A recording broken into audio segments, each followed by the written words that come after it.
What's good, YouTube? I'm Quasar. And I'm Nova, and we're the Chronomaly Kings. So for this video, we're going to be talking about building a binder for Yu-Gi-Oh! And what we mean by that is not like actually building the binder, but like you get yourself a binder and you start collecting cards that are worth like something decent, like money or trade value, and you start establishing, a good binder that you can bring to like tournaments and locals for like trades. Yeah.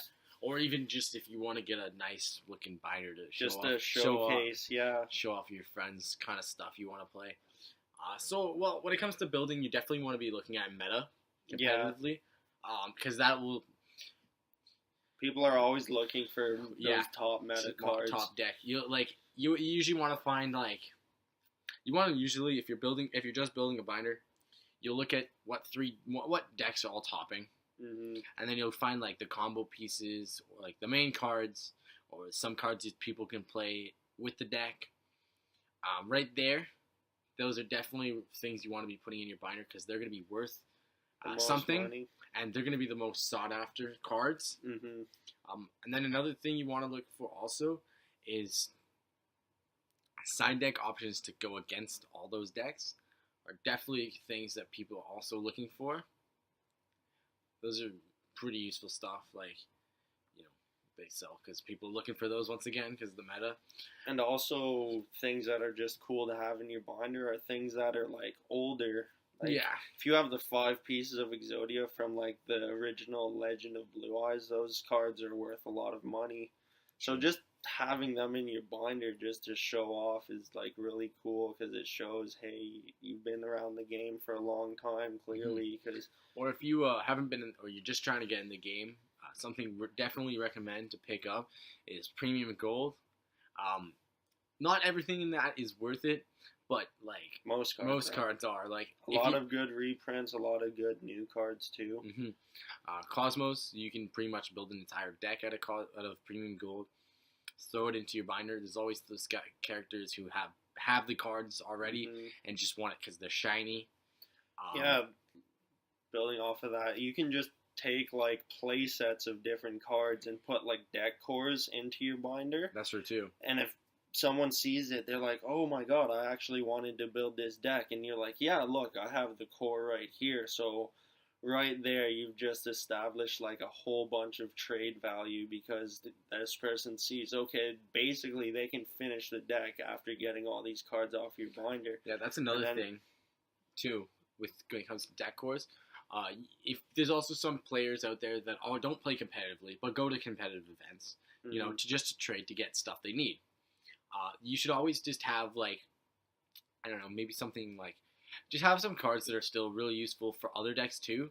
Like, if you got a couple Megatins, you might have gotten some Talonite, especially the newest Megatin. Yeah. You could have got some Shadals, some Burning Abyss, some Tellarknights.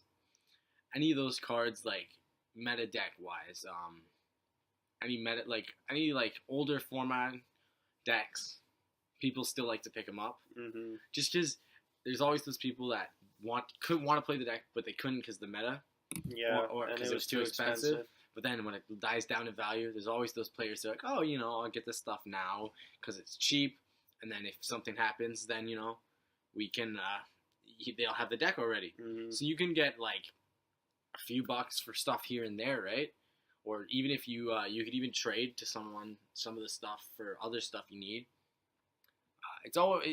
There's a lot of different things you could play. Definitely the best sets though to buy to build up your binder with just holo cards that might sell or might trade would definitely be any Hidden Arsenal set, which is a supers or supers and all cards out of there are holo. I'm hoping the new Dragons of Legend is gonna have a lot of really good cards too. Yeah. Well, I mean, there's some sought after cards already released, shown actually, because it's not technically released. But there's definitely gonna be some cards people are gonna want from that anyway. So that'll be maybe a good set to pick up if you're just looking for stuff to trade. But you want to really wait for that. Mm-hmm. As for binder building goes, you can just get really anything deck cores, meta, Yeah, like, some decent hollows too. Yeah, like anything like you can pick up hollow wise, like not anything, but of course, but like anything that's like a new set that's worth a few bucks, then just throw it in there. It's all a lot of stuff's gonna sell. Even side deck options, all that stuff's gonna trade or sell because it's sought after. Yeah, and even that old school stuff. Yeah, all those old stuff like that original like art Blue Eyes from Star Deck Kaiba, original art from Star Deck Yugi. Yeah, all that stuff, especially with all the new Blue Eyes and the new Dark Magician support. They're gonna be hyping people up for that. And if you can just show off a deck using like the original cards, like the value of that deck's just gonna skyrocket. Because where can you find those cards nowadays, right? Yeah, I mean the structure decks, you can't even pick those up anymore. So they're like way out of print. Alright guys, that's it for that video. Remember to comment, like, and subscribe. And we'll see you next time.